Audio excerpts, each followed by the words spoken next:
Why noise of motor is produced.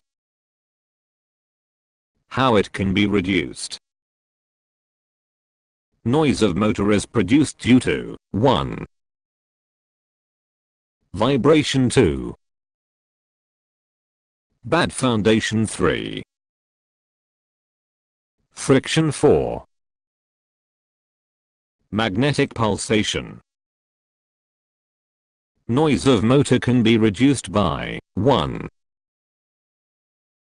Motor is mounted on cushion such as rubber pad instead of direct mounting on concrete foundation. 2. Motor can be mounted on spring, so that it can absorb all the vibrating frequency. 3.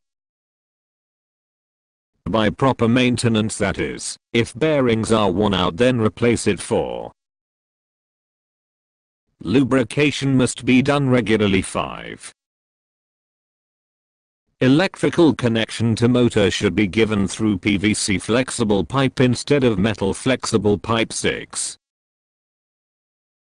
By connecting condenser of 0.1 to 0.25 microfarad across live-in motor frame, earth, which will reduce magnetic pulsation.